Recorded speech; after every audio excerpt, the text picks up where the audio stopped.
आजच्या कार्यक्रमाची सुरुवात करताना आपण मंगलाचरणाने करूया। मी श्रीमती रंजना डाळे यांना आमंत्रित करतो मंगलाचरण म्हणण्यासाठी आणि सौ रचना जैन।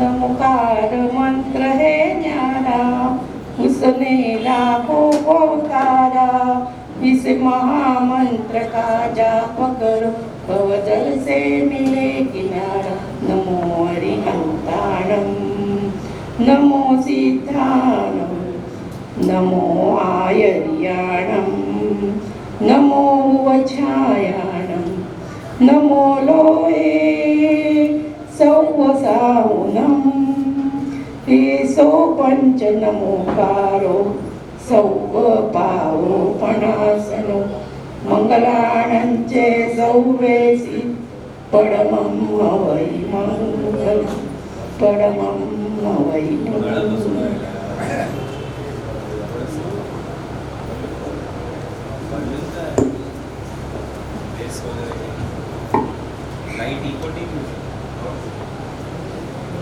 अपार करुणा आणि ज्ञानाचे सागर, त्याग व वैराग्याचे मूर्तिमंत प्रतीक पूज्य गुरुदेव यांच्या पवित्र चरणी त्रिवार वंदन करतो आणि उपस्थित सर्व धर्मप्रेमी बंधू भगिनींना सप्रेम जय जिनेंद्र।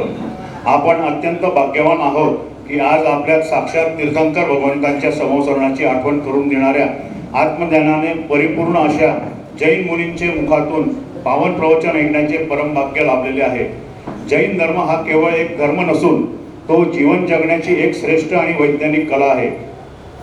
अहिंसा परमो धर्म, अपरिग्रह आणि अनेकांतवाद यासारखे शाश्वत सिद्धांत देऊन भगवान महावीरांनी मानव जातीला कल्याणाचा मार्ग दाखवला आहे। आजच्या धावपळीच्या आणि तणावपूर्ण युगात मुनिश्रींचे विचार आपल्या आंतरिक शांती, संयम आणि माणुसकीचा खरा धर्म शिकवतात। आता अधिक वेळ न घेता मी पूज्यश्रींना विनंती करतो की आपण आपल्या अमृतवाणीतून आम्हा सर्वांना ज्ञानाच्या मार्गावर चालण्याची प्रेरणा द्यावी। गुरुदेव कृपया आम्हाला मार्गदर्शन करावे।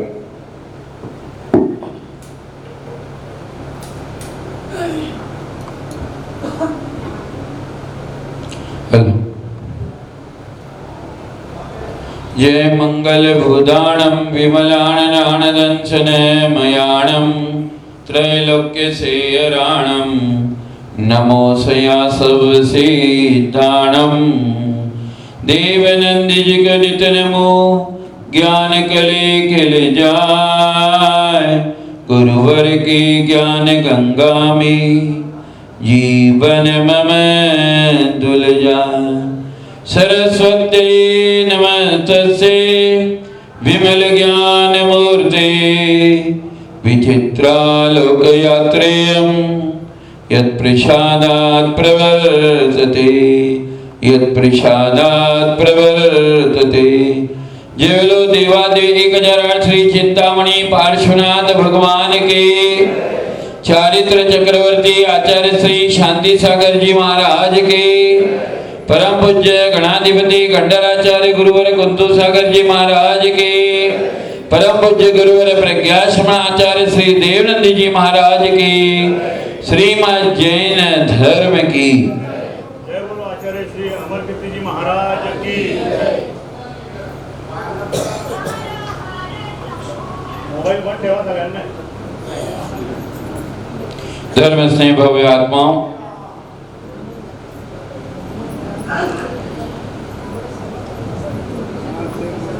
कल बात चल रही थी कि जीवन को जीते हुए हम लोग क्या गलती कर देते हैं, जिसके परिणाम स्वरूप हमारे लिए और भी सुख की बजाय दुख प्राप्त होने लगता है। तो कल जो 4 पंक्तियां आपके सामने कही थी उसका विवेचन रह गया था, दूसरी बात निकल जाती है। तो होकर सुख में मग्न न फूले, दुख में कभी न घबरावे। बहुत अच्छी बात यहाँ पर आचार्य कहते हैं, होकर सुख में मग्न न फूले। इसका मतलब ये है कि संसार अवस्था में सुख है। जैनाचार्यों ने सुख की दो परिभाषा बताई। आत्मा को आह्लाद करने वाली जो परिणति है वह भी एक सुख है, और जो संसार के सुख की कल्पना हम करते हैं, वैसे जैनाचार्यों ने उसे सुखाभास कहा है, लेकिन कई कई शास्त्रों में उसे अभ्युदय सुख के नाम से कहा है। होकर सुख में मग्न न फूले। जब संसार अवस्था में हमारे लिए कोई चीज की अचीवमेंट प्राप्त हो जाती है, कोई पंचेंद्रिय विषयों के सुख प्राप्त हो जाते हैं, तो आदमी जीता तो है, लेकिन जीते हुए वह अहंकार में वह जीतने लगता है। ये अहंकार एक ब्लड कैंसर है। जिस प्रकार किसी व्यक्ति के लिए ब्लड कैंसर हो जाता है तो उसका जीना असंभव है, उसके पूरे शरीर में, उसके पूरे ब्लड में वह चला जाता है। ठीक इसी प्रकार जब व्यक्ति के लिए गर्व, मद, अहंकार उत्पन्न होने लगता है तो वह हर चीज का अहंकार करता है। हर चीज में उसकी अहंकार की भाषा आती है, और जब उसकी हर चीज में अहंकार बातें है तो वह हर बात पर दूसरे को छोटा गिनता है, हर बात पर वह दूसरे के लिए तिरस्कार करता है, हर बात पर वह दूसरे के लिए नीचे दिखाने का कार्य करता है। यहां पर आचार्य कहते हैं, होकर सुख में मग्न न फूले।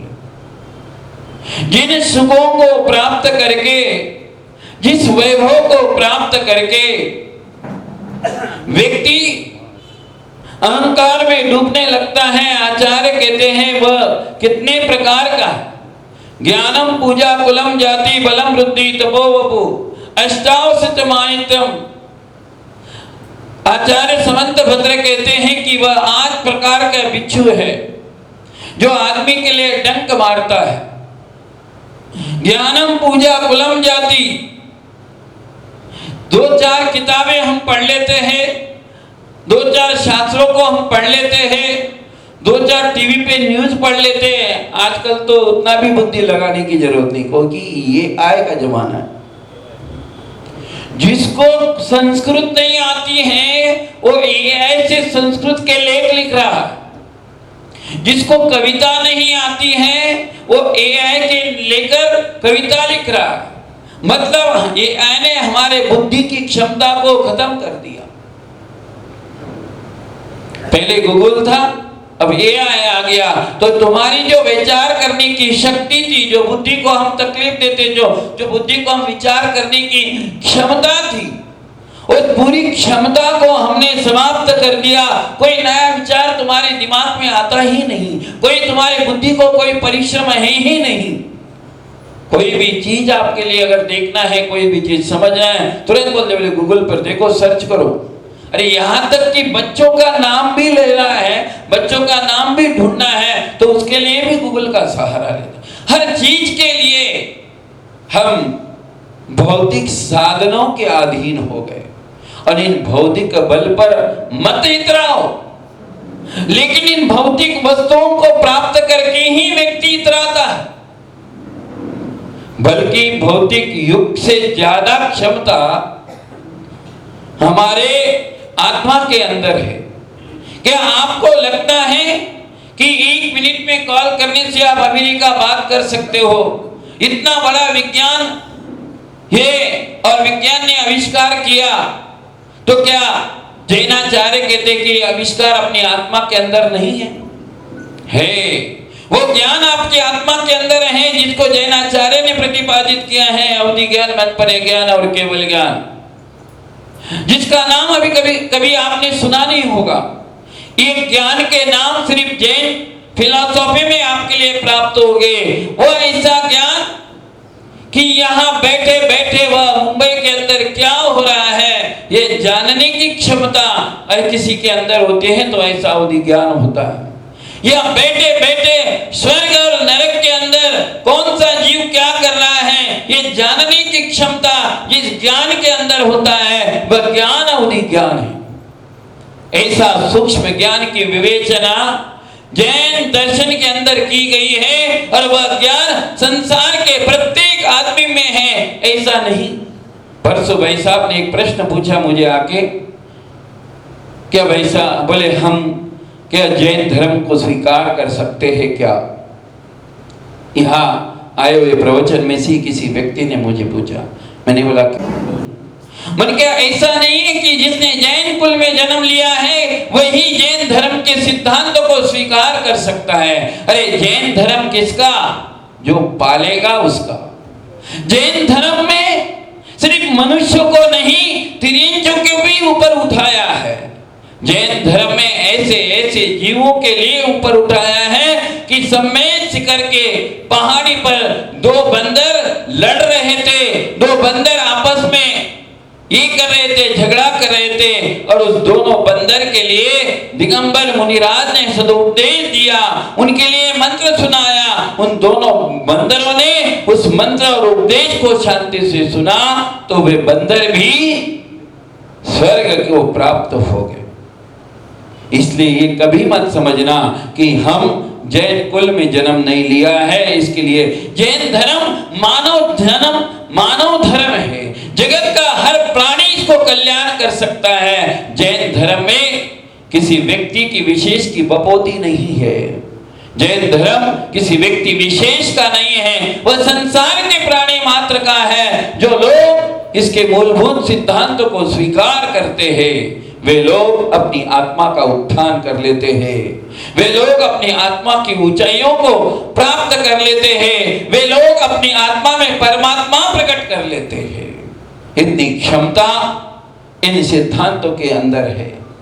धर्मस्नेही बंधुओं, तो मैं आपके लिए कह रहा था कि रास्ते में चलते हुए एक बैल मरणासन्न था और उस बैल को एक पद्मरुचि सेठ ने मंदिर जाते हुए उसके लिए धर्म का उपदेश दिया और मंत्र सुनाया। कहते हैं कि आगे चल के वह पद्मरुचि सेठ रामचंद्र जी का जीव बना और जिस बैल के लिए उसने उपदेश दिया था वह राजा सुग्रीव बना और सुग्रीव बन के उस सुग्रीव ने राम की सहायता की। धर्मस्नेही बंधु, जब हम इतिहास उठा के देखते हैं तब हमें मालूम पड़ता है कि जैन धर्म से प्रभावित जो जो आत्माएं हुई या जो जो तिरंज प्राणियों ने भी इस धर्म को स्वीकार किया। तिरंज की जाति तो कितनी नीच है। तिरंज की जो वन वृक्ष में कहते हैं कि एक हिरण जंगल में रोज मुनिराजों की गाथाओं के पारायण को सुनता था। उसे कुछ नहीं आता था, उसे संस्कृत नहीं आता था, उसे प्राकृत नहीं आता था। मुनिराज रोज सुबह प्रातः काल अपनी ध्यान धारणा के माध्यम से अपनी ग्रंथों का आमनाय नाम का स्वाध्याय करते थे। जीवम जीवम दवम जिनवर वसहीन जैन नित्यम, इस प्रकार के प्राकृत गाथाओं का वे पारायण करते थे।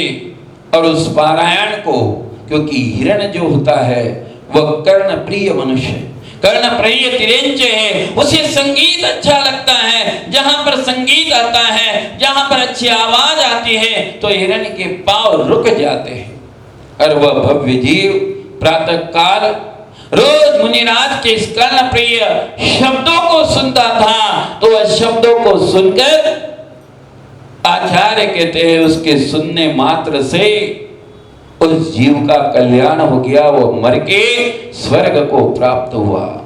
मैं आप सबके लिए धन्यवाद देता हूं जो प्रातः काल रोज आप यहाँ पर जिनेंद्र भगवान की वाणी को सुनने के लिए आते हैं। निश्चित ही आप भव्य जीव हैं, आप बहुत ही अच्छे मार्ग पर हैं। आप जिनेंद्र भगवान के इस तत्व को समझकर, वस्तु स्थिति को समझकर अगर हम इन सिद्धांतों का अपने जीवन में पालन करते हैं तो वह सिद्धांत मेरी आत्मा का उत्थान करने वाले हैं, मेरी आत्मा के लिए वह ऊपर उठाने वाले। तो मैं आपके लिए बता रहा था कि इस ज्ञान को प्राप्त करके व्यक्ति थोड़ा सा ज्ञान प्राप्त करके अहंकार में आ जाता है और अहंकार में आकर किसी का उपहास करता है। उपहास और दिल्लगी कौन करता है? जिस व्यक्ति को अपनी वस्तु का, जिस व्यक्ति को अपनी ज्ञान का, जिस वस्तु को अपनी अचीवमेंट का, जिस व्यक्ति को अपनी उपलब्धियों के ऊपर, जिस व्यक्ति को अपने उपलब्धियों के ऊपर, जब अचीवमेंट के ऊपर जब किसी प्रकार का अभिमान उत्पन्न हो जाता है तो उस अभिमान में आकर वह सामने वाले व्यक्ति का तिरस्कार और दिल्लगी और उपहास करने लगता है और हास्य करने लगता है। होकर सुख में मग्न न फूले। आचार्य कहते हैं किसी के पास प्रतिष्ठा है, किसी के पास पूजा है, उन पूजा को लेकर कि मेरा नाम संसार में सब जगह है, तुम्हारा तो नाम ही नहीं, तुम्हें तो कोई पहचानता ही नहीं है, तुम क्या है? अगर तुम कल चले जाओगे तो तुम्हारे लिए तो कोई दो व्यक्ति भी नहीं मिले।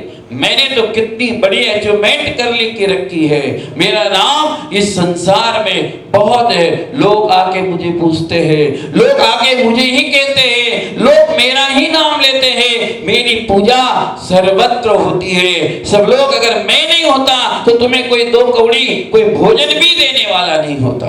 इस प्रकार के शब्दों का प्रयोग वही व्यक्ति करता है जिसके मन में अपनी पूजा का अहंकार होता है और इस पूजा के अहंकार में आकर व्यक्ति अनाप शनाप शब्दों के प्रयोग करके सामने वाले को डोमिनेट करना, सामने वाले को नीचे दिखाना, सामने वाले का उपहास करना, सामने वाले के दिल्लगी को करना। होकर सुख में मग्न न फूले, ये कहा, ये मेरी भावना की पंक्तियां है। ये भावना जब हमारे अंतरंग में उतर जाती है, ये भावना जब हमारे मन में उतर जाती है, इसलिए जैन साधु एक तिनके का भी तिरस्कार नहीं करते, क्योंकि वह तिनके ने भी कहीं ना कहीं तुम्हारी लाज बचाई थी। इसलिए वह एक इंद्रिय जीव का भी तिरस्कार नहीं करते, इसलिए वह एक इंद्रिय जीव के लिए भी बचाने का कार्य करते हैं। वे एक इंद्रिय जीव को भी मारने का कार्य नहीं करते, वे कभी अपने मुख से इस प्रकार के असत्य वचन का प्रलाप नहीं करते, झूठी अभिमान में आके किसी को बलगलाने का काम नहीं करते, वे हमेशा सत्य का प्रतिपादन करते। क्यों? चाहे उनके लिए किसी की चापलूसी की जरूरत नहीं है। सत्य प्रतिपादन करने के लिए किसी की चापलूसी की जरूरत नहीं होती है। जो लोग किसी के अधीन होते हैं, जो लोग किसी के पराश्रित होते हैं, वे लोग, उनके शब्दों में भी चापलूसी होती है, उनके बोलने में भी चापलूसी है। एक घटना मुझे याद आ रही है इस समय। एक राजा के दरबार में एक पंडित जी, एक विद्वान अपने रोज राजा के सामने शास्त्र पढ़ता। पुराने जमाने में बड़े लोग किसी के पास ज्ञान लेने को नहीं जाते, वो ज्ञानवान व्यक्ति को अपने पास बुलाते, क्योंकि सर्वे गुणा कांचनों आश्रयन्ति, बोले सभी गुण कांचन के आश्रित होते हैं। ज्ञानी व्यक्ति भी पूंजीपतियों के चरणों में बैठ के अपने ज्ञान, क्योंकि ज्ञान भले पूज्य है लेकिन ज्ञान के लिए भी धन चाहिए। इसलिए राजा ज्ञान को प्राप्त करने के लिए कहीं दूर नहीं जाता था, बल्कि अपने राज दरबार में ही ज्ञान को शास्त्र पढ़ने वाले को बुलाता था। अब जो राज दरबार में शास्त्र पढ़ने को बल जाएगा तो कि राजा के अनुसार बोलेगा क्या राजा का विरुद्ध बोलेगा? अगर राजा के विरुद्ध बोलेगा तो राजा उसे सुनेगा ही नहीं। इसलिए ज्ञान प्राप्त करने के लिए गुरु चरणों में जाया जाता है। ज्ञान प्राप्त करने के लिए जो ज्ञानवान व्यक्ति है उनके चरणों में जाया जाते हैं, क्योंकि अगर आप किसी दूसरे में जाके ज्ञान दोगे तो वो ज्ञान आप दूसरे के अनुसार बोलोगे। और योगा योग की बात थी कि रोज शास्त्र पढ़ने को जाने वाला वह व्यक्ति 1-2-3 दिन के लिए कहीं उसे अर्जन जाना पड़ा तो उसने राजा से निवेदन किया कि हे राजन, मेरे लिए कोई बहुत जाना जरूरी है, आप चिंता ना करें, मेरी जगह मेरा बेटा आएगा और वो आपके लिए शास्त्र सुनाएगा। बोले कोई बात नहीं, हमको तो शास्त्र सुनने से मतलब है और हम शास्त्र सुनेंगे। बोले ठीक। अब बच्चे को मालूम नहीं कि राजा की क्या मजबूरी है, राजा की क्या कमजोरी है। उसने तो शास्त्र उठाया और सारे लोग बैठे और उसने शास्त्र पढ़ा है कि जो शराब की एक बूंद पीता है वह मर के नरक में जाता है। ये वाक्य जैसे ही उसने पढ़ा, राजा ने कहा बंद कर, आज तक तेरे बाप ने कभी ऐसा शास्त्र नहीं सुनाया और तू क्या मुझे सुना रहा है। बोले इसको अंदर की कोठरी में डालो। बोले मैंने नहीं, जो मैं शास्त्र में था वही तो मैंने सुनाया। क्यों?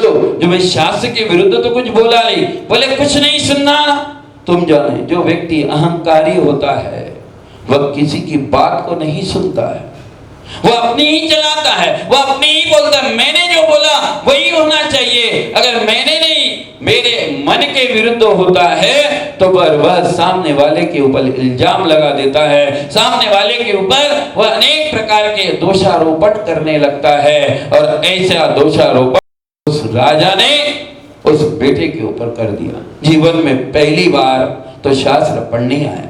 कभी कभी हम लोग भी ऐसे करते, कोई बच्चे लोग पहली बार मंदिर में आते हैं तो हम उनके लिए बहुत ज्यादा बोल देते हैं, बेचारों का इंसल्ट हो जाता है, वह कभी मंदिर नहीं आ पाते थे। फिर इस प्रकार का ऐसी घटना भी कई बार अपनी बार होते हैं। अगर कोई व्यक्ति पहली बार कोई क्रिया कर रहा है तो उससे नियम से गलती होगी। एक बार हमारे संग में ब्रह्मचारी आए, नए ब्रह्मचारी आए और ब्रह्मचारी को कहा पूजन करे थे। बोले चंदन लगा के आओ। वो आए और सीधा हमारे तिलक में लगाया। मन के बोले कहा, बोले चंदन लगाने को कहा। मन के चंदन का इधर लगाया जाता है कि चरणों में लगाया। तो ऐसा जरूरी नहीं है कि सफेद कपड़े पहन लिया तो आपको सब ज्ञान आ जाएगा। हर चीज का ज्ञान होता है, वह ज्ञान आना चाहिए, वह समझदारी से आना चाहिए। कौन सी चीज का यूज किस प्रकार किया जाता है, कौन सी चीज किस प्रकार से की जाती है, इसका भी ज्ञान हमारे शास्त्रों में होता है। तो उसको अंदर डाल दिया। 3 दिन के बाद जब पिताजी आए, सारा समाचार ज्ञात हुआ। बोले मैंने जीवन भर राजा की नौकरी की, राजा को इतना माना राजा ने, लेकिन राजा ने 2 मिनट के लिए भी मेरे बेटे के लिए बख्शा नहीं और उसको अंदर डाल दिया। बोले ठीक है, समझता हूं बच्चे की गलती है, क्योंकि बच्चा शास्त्र की बात बोला, बच्चे राजा के अनुकूल नहीं बोला। बोले ठीक है, कोई बात नहीं है। समझदार था, ज्ञानी था, और ज्ञानी ही तुम्हारे लिए अनेक प्रकार के दुखों से छुड़ा सकता है। ज्ञानी है जो तुम्हारे लिए अपने जीवन में शांति का एहसास दे सकता है। ज्ञानी है जो तुम्हारे लिए अहंकार से भी दूर कर सकता है। उसने कहा और राजा के चरणों में नतमस्तक हो गया। हे राजन, बच्चा है, गलती हो गई होंगी, लेकिन आपने बच्चे की पूरी बात नहीं सुनते। अगर आप बच्चे की पूरी बात सुनते तो बच्चे को निश्चित पुरस्कार देते आप। बोले ऐसी? बोले सुनाओ, आप आगे की बात सुनाओ। बोले देखिए मैं पढ़ता हूं। बोले जो शराब की एक बूंद पीता है वह नरक जाता है, लेकिन जो बोतल पर पीता है वो स्वर्ग जाता है। क्योंकि राजा को शराब पीने की आदत। हमारी आदत के विरुद्ध कोई अगर हमें एक शब्द भी बोलता है तो हमें तल पाव की आग मस्तक तक चढ़ जाती है। फिर हम देखते नहीं है कि सामने वाला व्यक्ति कौन है। तो इसलिए राजन ने कहा ऐसी बात है, अरे मैं तो उसका आधा ही बात। बोले आपने आधा ही सुना, अगर आप पूरा सुनते तो ये बात। तो इस प्रकार के वचनों को, बोलने वाले वचनों को क्या कहते हैं? चापलूसी वाले वचन, जो लोग के अनुकूल, लोग के अनुकूल, जो लोगों को अच्छा लगे, जो लोग मेरे प्रवचन में तालियां बजाते रहे, हंसाते रहे, वो लोगों के लिए अच्छा है। इसलिए लोग कौन सी सीरियल देखते हैं? जो कॉमेडी हो, जो उटपटांग बोलता हो, जो असभ्य शब्दों का प्रयोग करता है, लोगों के लिए वो सीरियल अच्छी लगती है, वो कॉमेडी अच्छी लगती है, जिसमें जिन जिन शब्दों में, जिन वाक्यों में न कोई हाथ है, न पांव है, न किसी प्रकार के उन वचनों में कोई प्रकार की भाषा का सौष्ठव नहीं है, ऐसे वचन लोगों को आनंदित करने वाले वचन होते हैं। और लोग भी बोलते हैं कि क्या बढ़िया, क्या बढ़िया। लेकिन जैनाचार्य कहते हैं कि ऐसे वचन दिगंबर साधु के मुख से नहीं निकलते, क्योंकि वे सत्य वचनों के महाद्वारी है। प्राण जाए पर वचन न जाए। वे अपने वचनों से कभी भी इस प्रकार का वचनों का प्रयोग नहीं करेंगे कि जो वचन जिनवाणी के विरुद्ध हो, जो वचन शास्त्रों के विरुद्ध हो, जो वचन जिनेंद्र भगवान के वाणी के हो, जो वचन मानव धर्म के विरुद्ध हो, ऐसे वचनों का प्रयोग कभी दिगंबर संत अपने मुख से नहीं बोलते हैं, क्योंकि इनके वचनों में अहंकार नहीं होता, उनके वचनों में किसी प्रकार का ये नहीं होता है। तो मैं आपके लिए बता रहा था कि उस राजा ने उसके लिए कहा, बोले मेरी गलती हो गई, आपके बेटे को बुलाओ, मैं पुरस्कार दूंगा।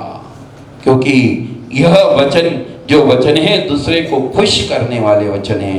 तो आचार्य कहते हैं जो खुश करने वाले वचन है वो मेरी आत्मा का कल्याण करने वाले नहीं है। जो दवाई मीठी होती है, डॉक्टर साहब को पूछ लो कौन सी दवाई कार्य करती है, जो कड़वी होती है वही कार्य करती है, जो मीठी होती है वो दवाई हमारी बीमारी को ठीक नहीं करती है।